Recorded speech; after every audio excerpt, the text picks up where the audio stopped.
Welcome to the den, the Dingus Den.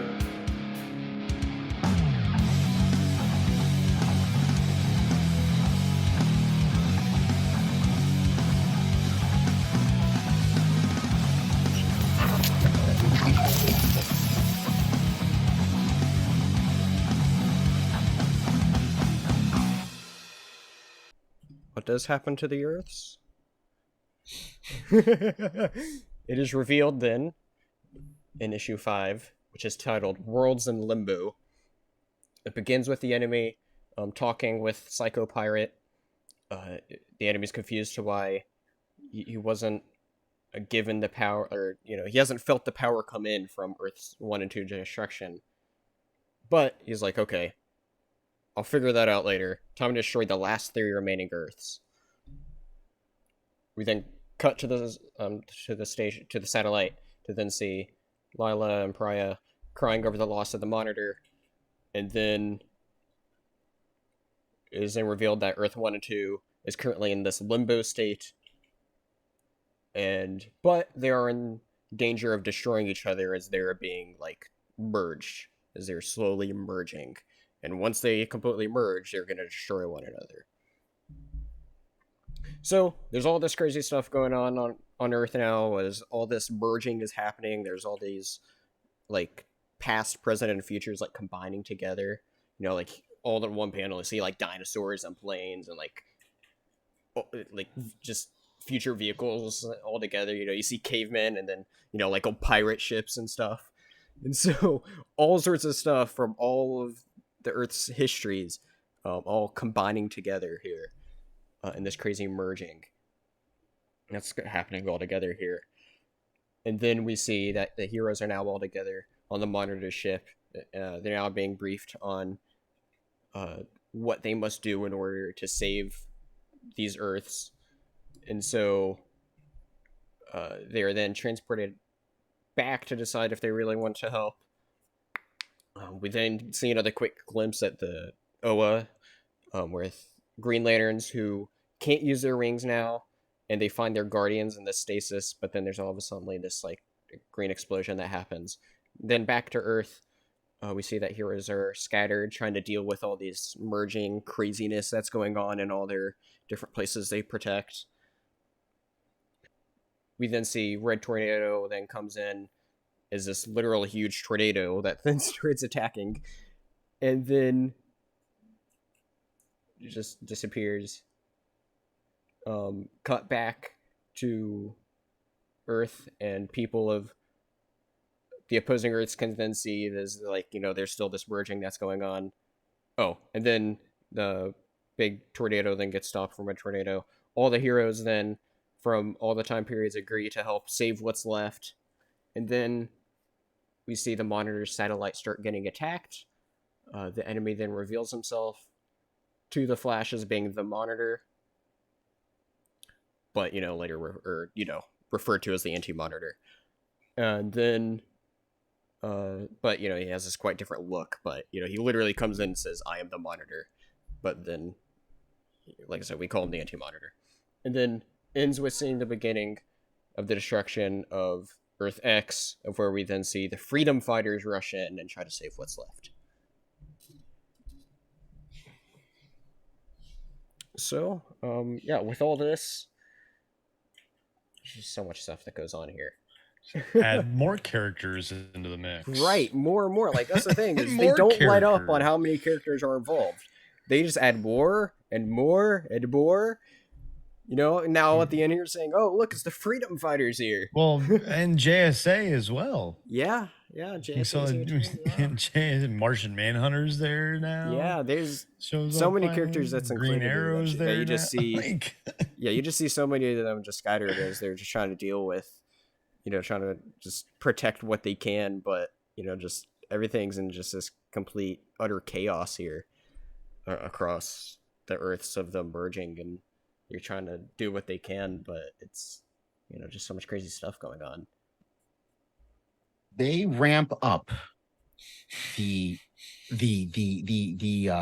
cliffhangery, whatever you want to call it, like a million questions, right? We think we know what's going on. We still haven't seen who the BBEG is, right? We haven't seen who the big bad guy is Right. until now at the at the end of this issue. But what we so all this was going on. We're still trying to figure out. Worlds are getting destroyed. The one guy who seems to be powerful enough to try to figure this out is suddenly killed by his own people. Okay. Then we get this Alexander Luthor, which we still haven't gotten much about him, right? It's like, well, obviously this is a Lex Luthor, but who, but is a Luthor, but who is he, Mhm. And the one thing that is glossed over, he's like, my very being. He the Netherverse or what these Earths went was inside of him. Yep. Yeah, when he traveled through. Yes, when he was traveled, he was now an embodiment of matter and antimatter. Right. But he was able to open up like another verse inside his body. His body is a pocket dimension. And he just like brought them into there. So we get that, right? And then we're like still trying to figure out what's happening in the Flash. What's going on in the Flash? And suddenly he's captured. It's like, the fuck is going on here, man? It's crazy. What's going on here? I don't understand what's happening. We get all this, then he brings them all together, and Alexander Luthor explains to all these heroes what the fuck is kind of going on, right? So okay, we get some answers here, right? But we're also getting questions like we don't know what's going on with the Flash, and what's going on with the Green Lanterns. What the hell's going on over there? Who the fuck is Alexander Luthor? I don't understand all this shit. And they just throw it at us, right?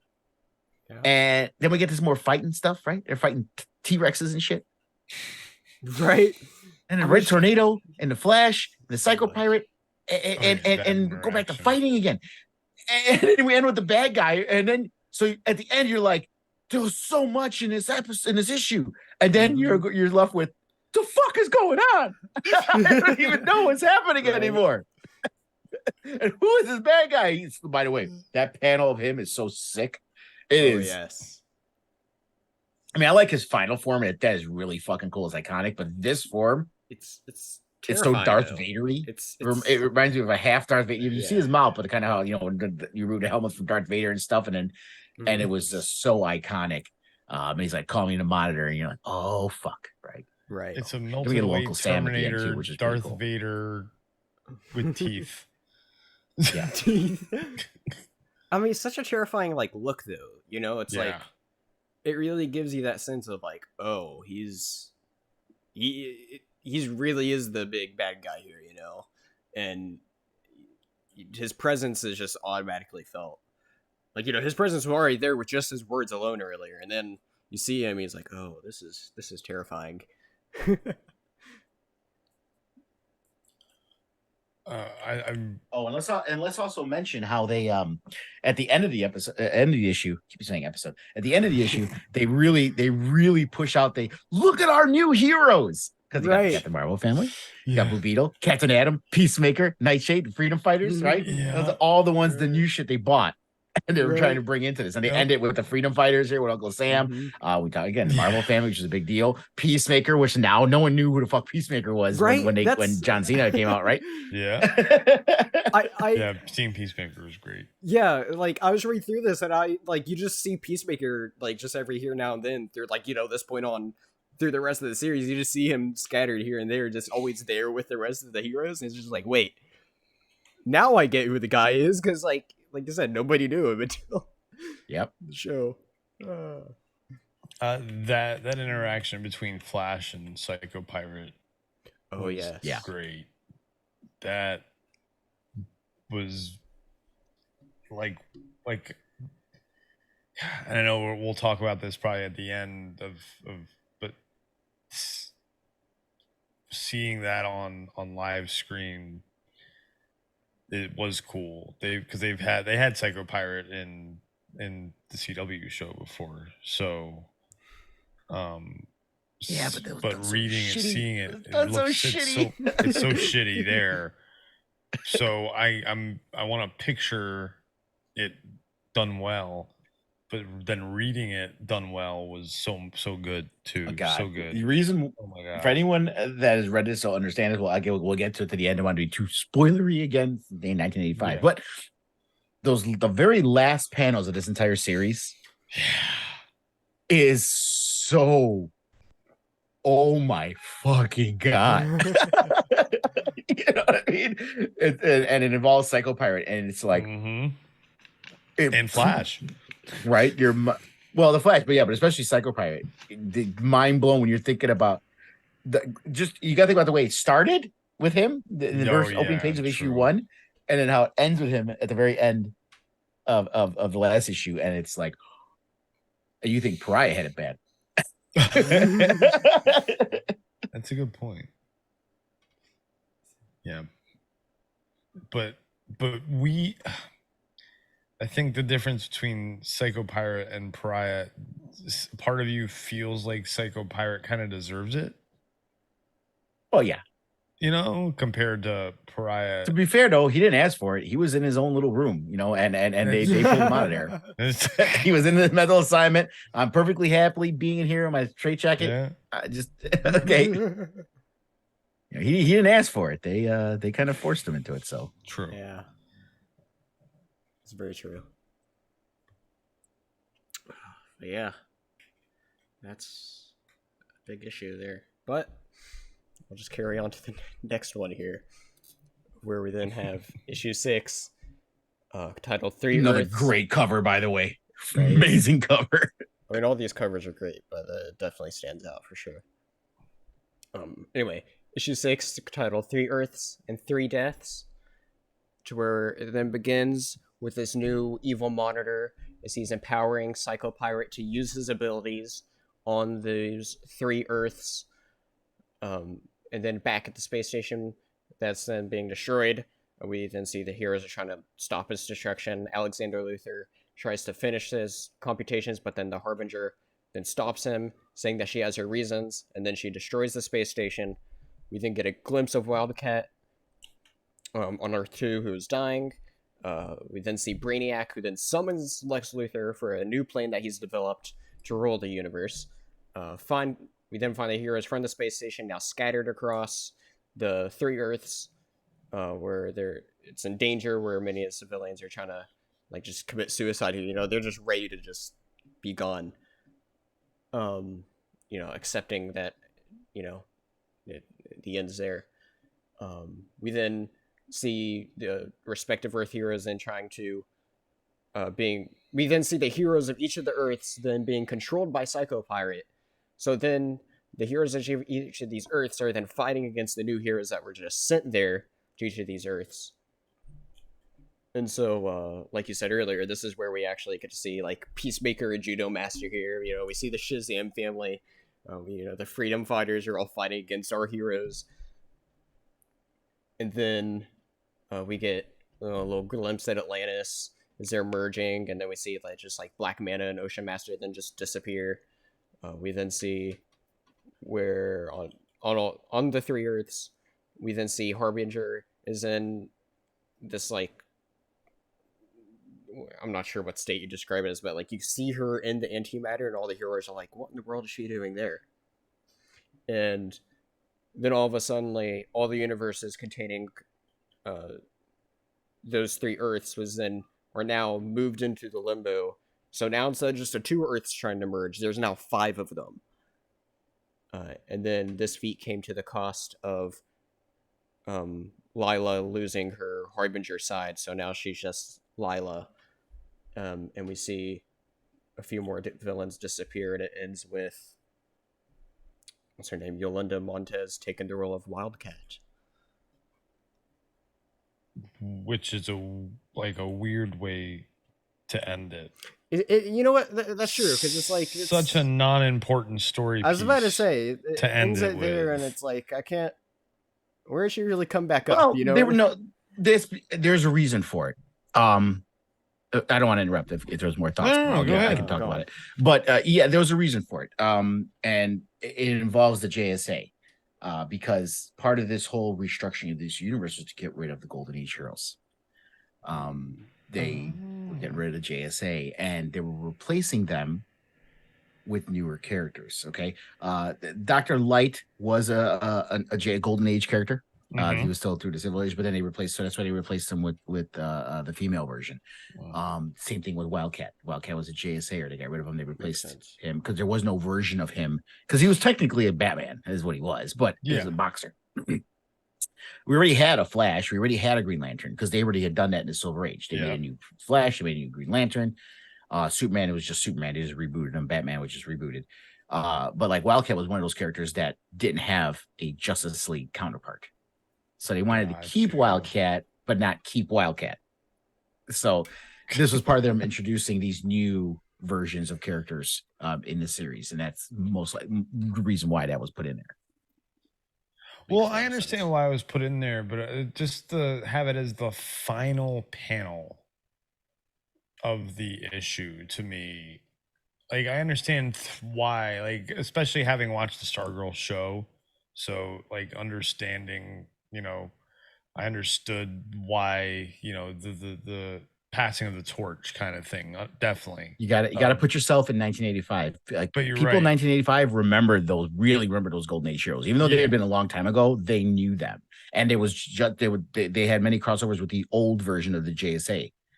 They had their own runs and other books and this that. So this was kind of the passing of the torch, like you said. It was, now looking back, you're like, I don't understand, but back then in 85, 86, it was a big deal when this happened. Yeah, that makes more sense then. Yeah.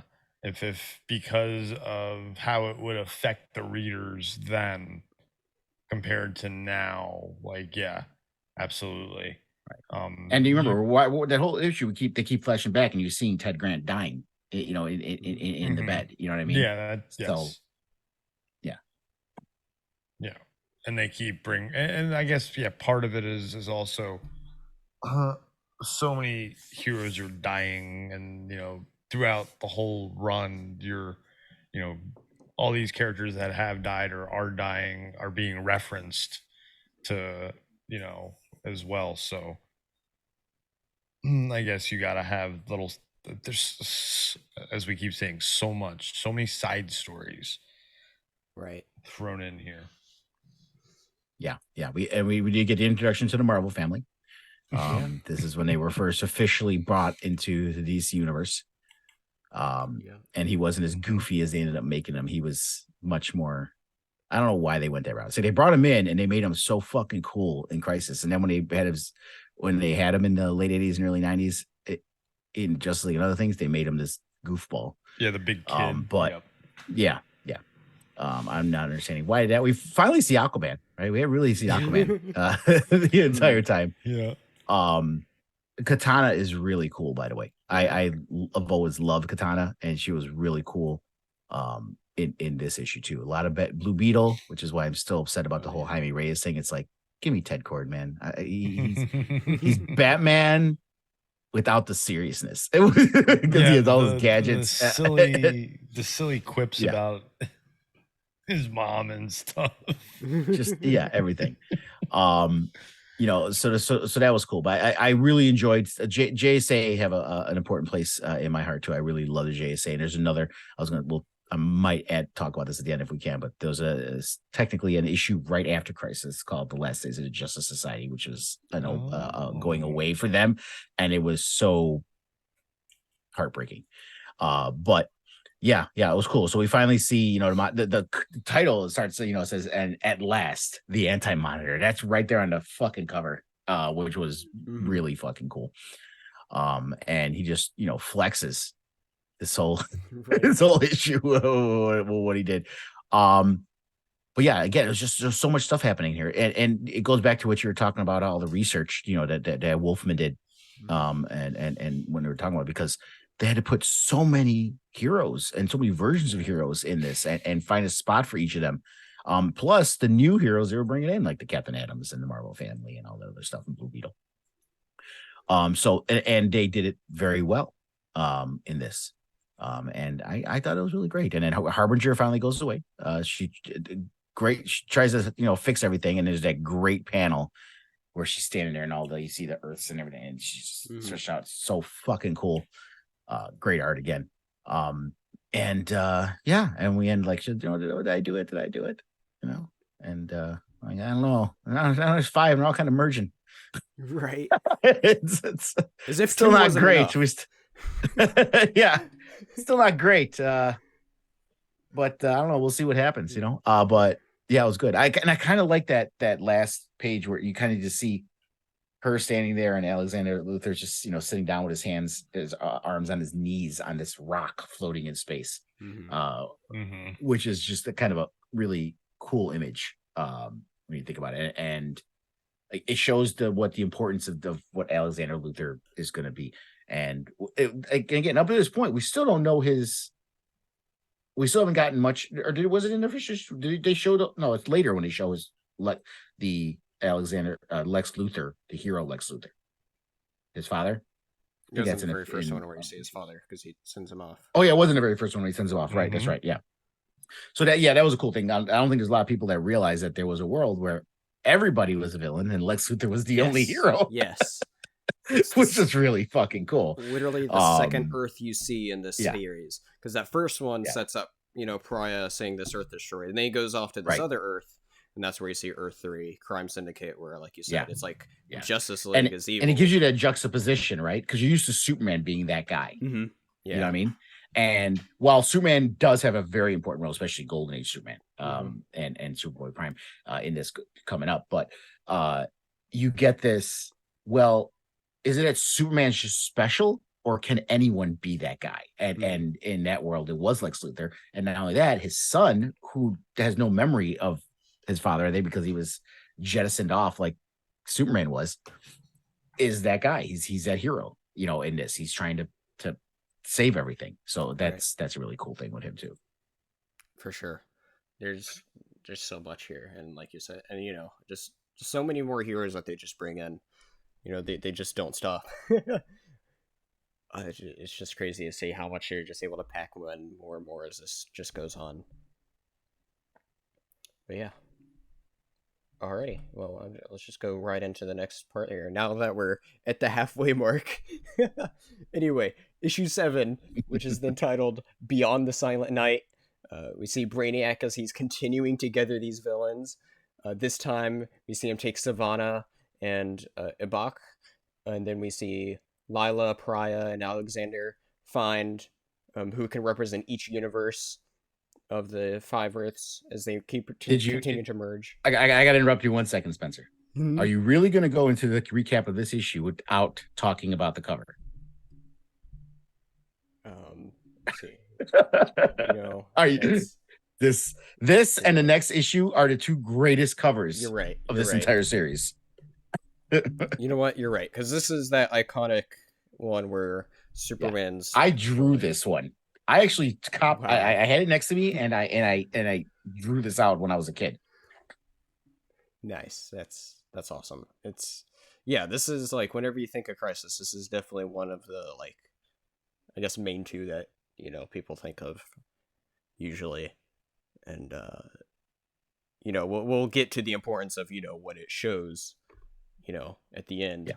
But, like you said, it's just all, they set up that character really well of Supergirl, and we'll get into that in just a moment here. But yes, great cover. Well, go ahead. Anyway, we then see, there's representatives of each of the 6 universes, where we see, I say 6 universes because, 1 survived, Lady Quark that survived. In addition to, we see the Superman of Earth 1 represent Earth 1. We then see Uncle Sam, Captain Marvel, Superman from Earth 2, and then Blue Beetle be the representatives of each of their respective Earths. And it is now told the story of how there's this scientist on Oa. What was his name? It was Krona. Thank you. Okay, so the scientist on Oa, Krona, he then caused the creation of both the antimatter universe and the multiverse, and then from there we then see from Cord and Oa came where the antimatter and the monitor were birthed from those planets or moons, and then they battled each other, and then they were subdued each other into this eternal sleep until then we then get the origin of Pariah here, where Pariah, using his own antimatter universe device that then goes wrong and then wakes up both of the monitors, to where then Alexander then opens up a way into the antimatter universe where Pariah leads a swarm of heroes to the Anti-Monitor's fortress to destroy his machine that is relating with the Earth's merging together. And so this whole fortress that's made of stone, then like parts of it like turns alive to like stop the heroes as they're starting to go through and invade it.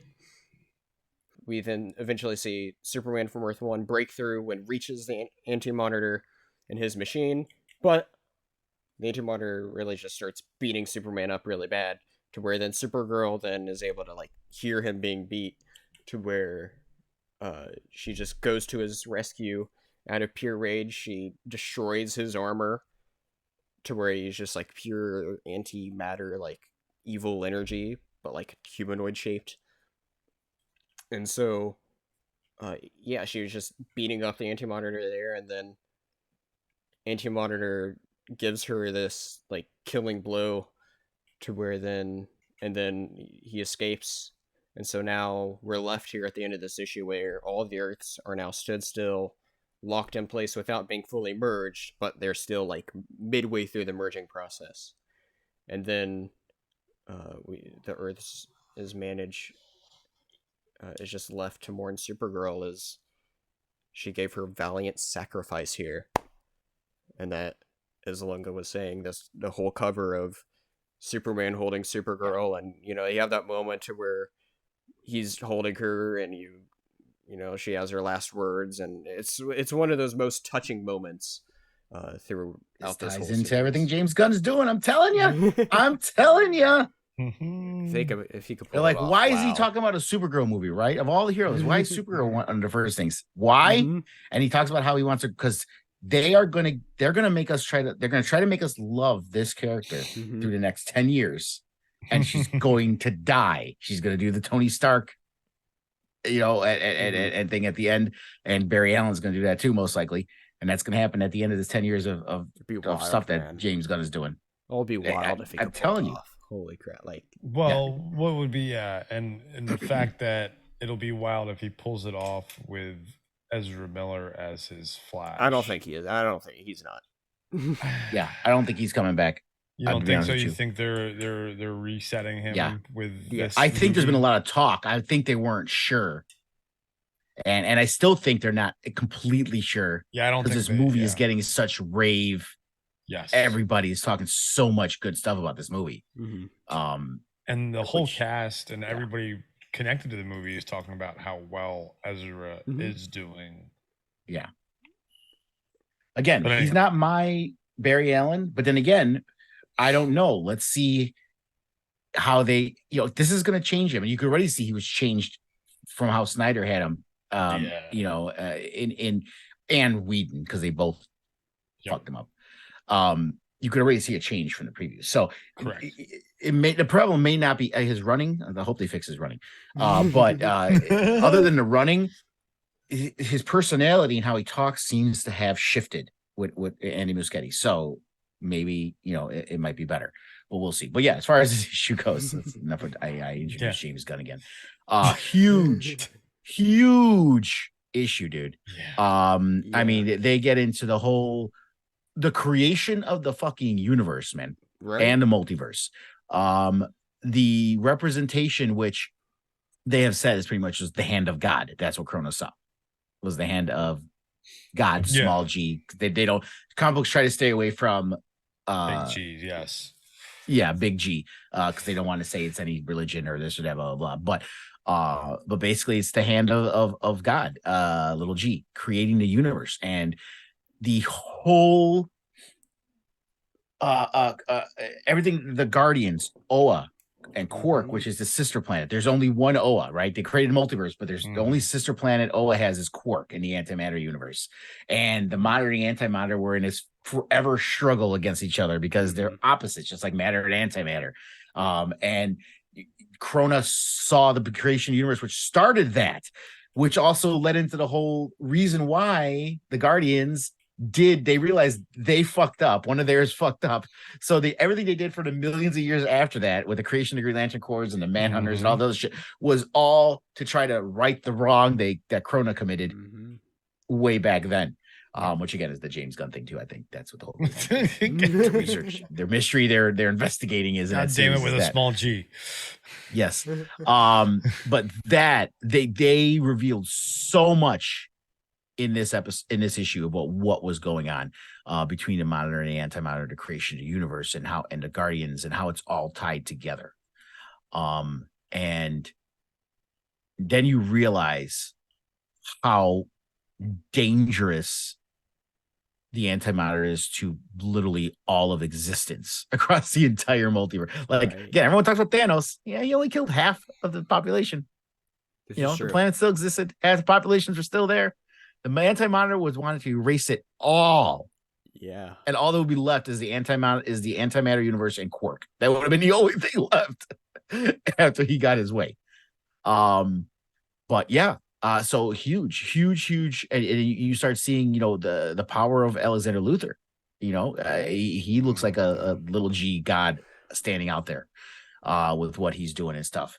And, you know, just so important. And you see the heroes going into this thing, and it gives you that feel of like, we're going towards our final, you know, battle. Like when again, I keep going to MCU because if there's anyone who haven't read comic books like this, and all they are movie people, the closest correlation you can say anything is the MCU, and that's what people have seen. Yeah. But when you think about how they went to go fight Thanos, and they were like, we don't know if we're gonna win.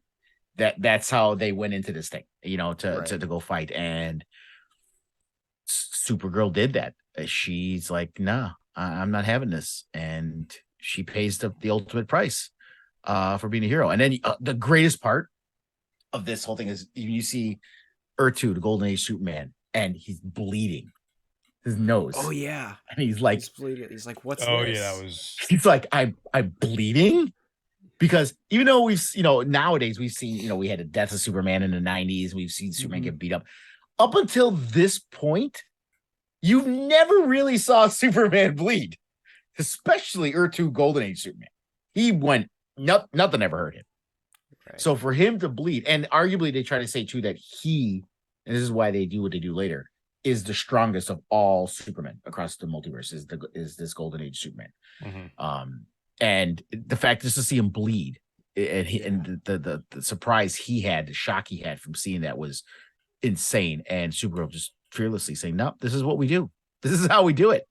And yeah, and she pays the price, and Superman sees what happens, and it's a heartbreaking scene, heartbreaking cover. Right. And again, I don't think people were, you know, at this point in time in comic books, people were not used. You didn't see your heroes die.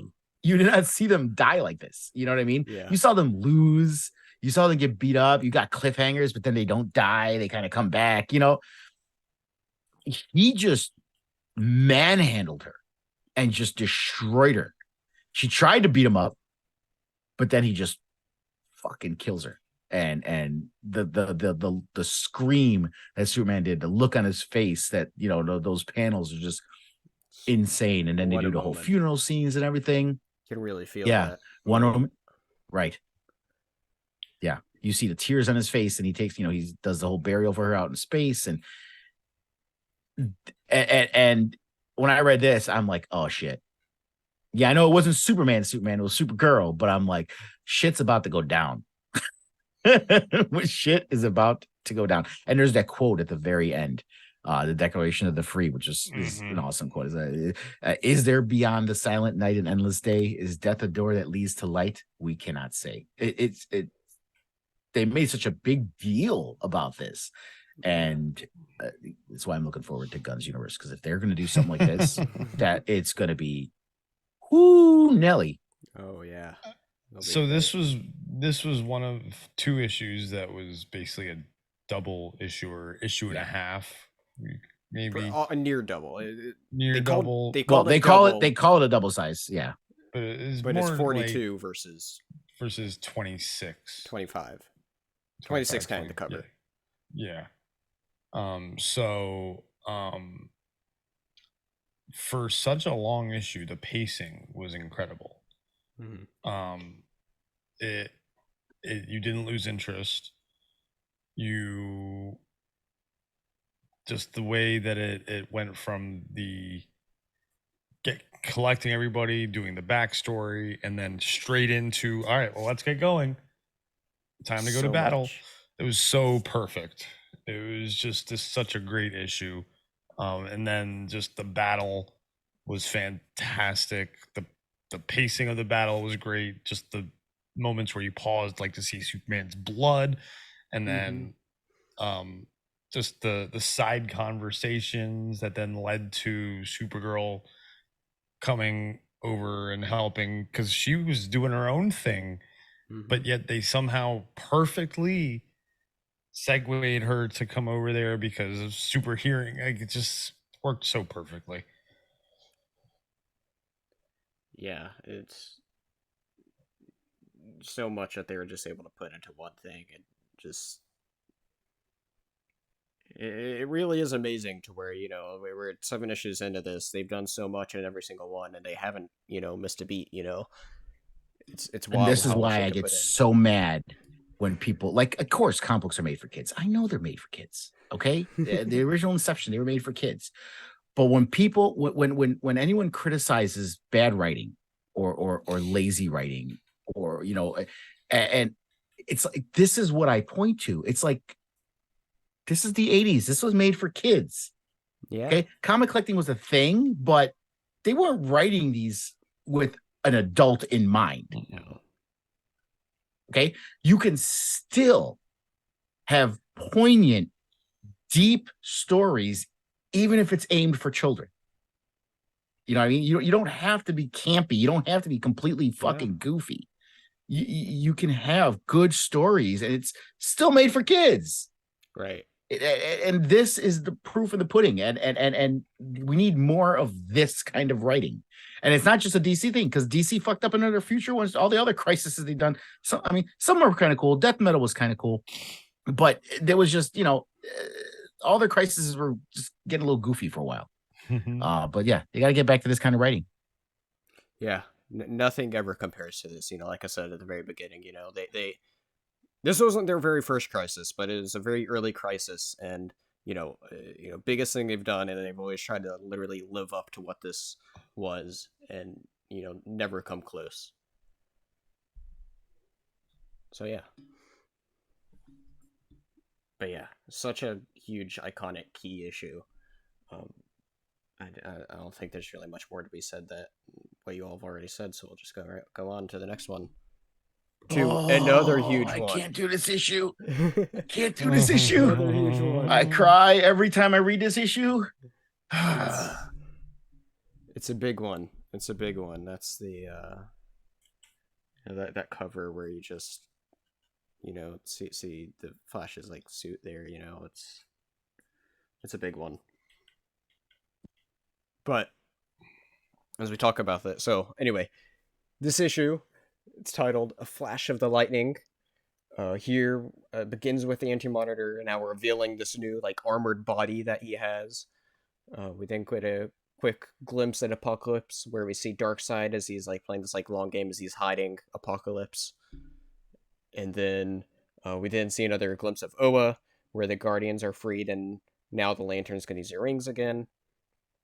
Back on Earth, we see Brainiac 5. He's trying to figure out how to undo everything that's been partially merged, because now that they've stopped the machine, all the, you know, Earths are just partially merged and just stopped. And then we then see Firestorm captures the Red Tornado's maker, meets up with the other heroes to figure out exactly how to bring him back. However, they fail as the space station that they're on explodes. We then see Blue Devil, who is helping them. He then goes through this portal, and it leads to these, I believe they're called the Ocarans, where their ship gets destroyed and he's stuck in these debris, and that's one of those things where it's like segues into another issue. But yeah, anyway, then cuts to Uncord, to where we then see in the Antimatter's universe, to where we then see the Anti-Monitor. He's assembling this big antimatter cannon to destroy the last remaining universes.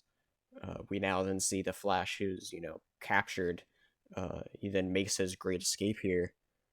He uses Psycho Pirate to control those other like people that's like helping maintain the construction of this cannon, to turn against the Anti-Monitor, and then this gives Flash the distraction to destroy the Anti-Monitor cannon, but at the end he just sacrifices himself.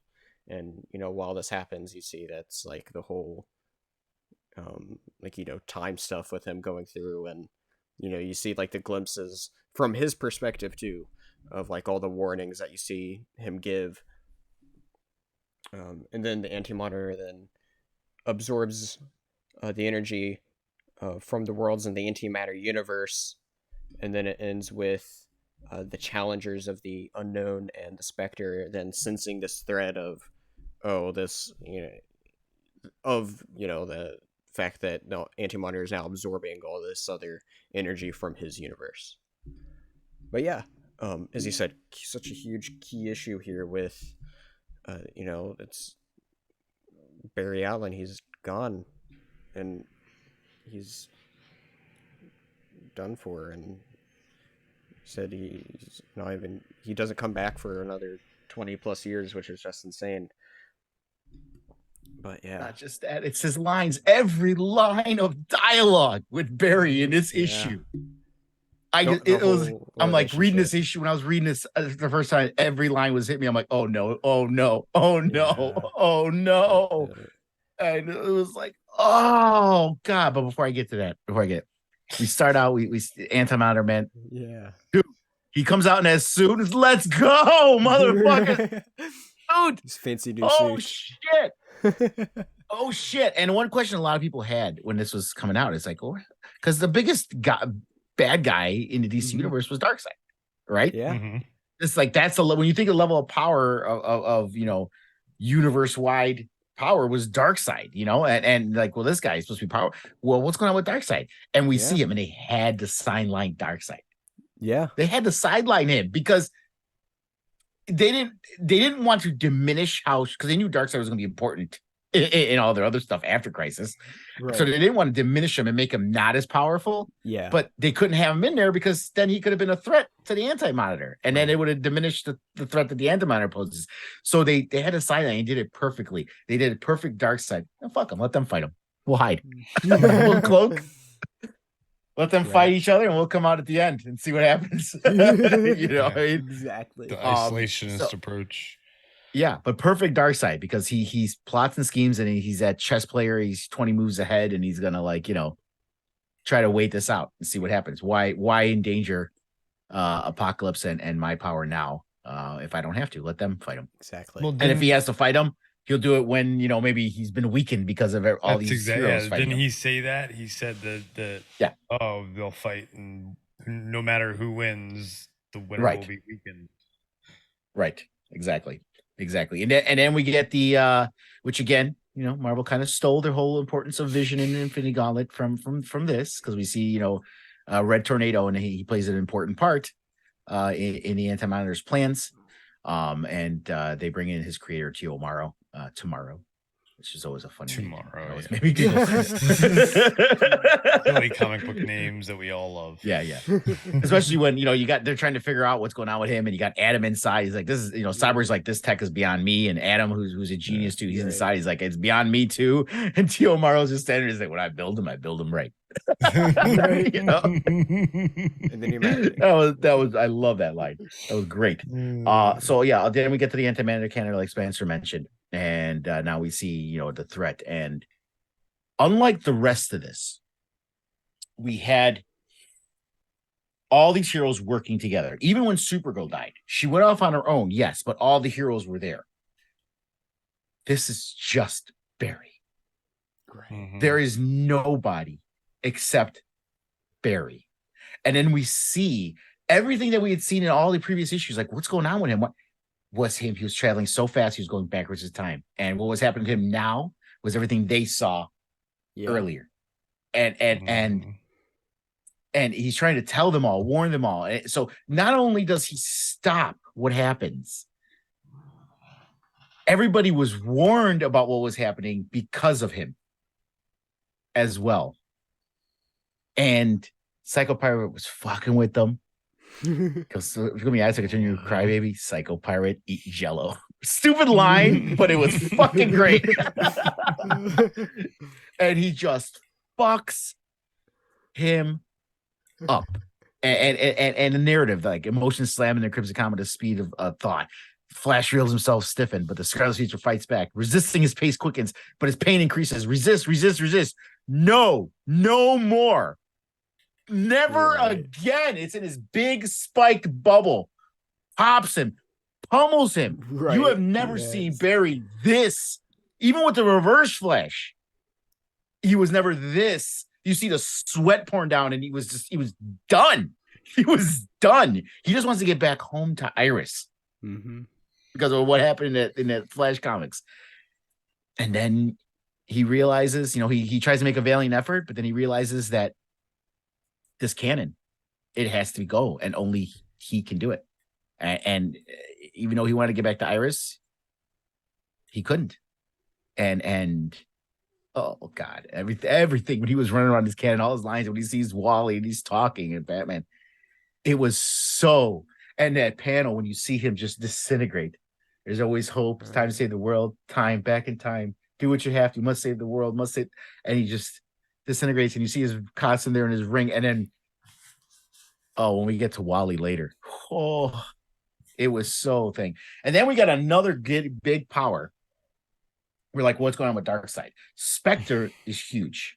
Mm-hmm. He was he is the most powerful occult hero he's, even more than Dr. Fate, and he is the guy. And because he's, again, without them trying to be, delve into what religion it is, he is God's appointed one. He is the, God's emissary on earth, to judge people. And then they even had, they put the dates. It says The Flash, 1956 to 1985.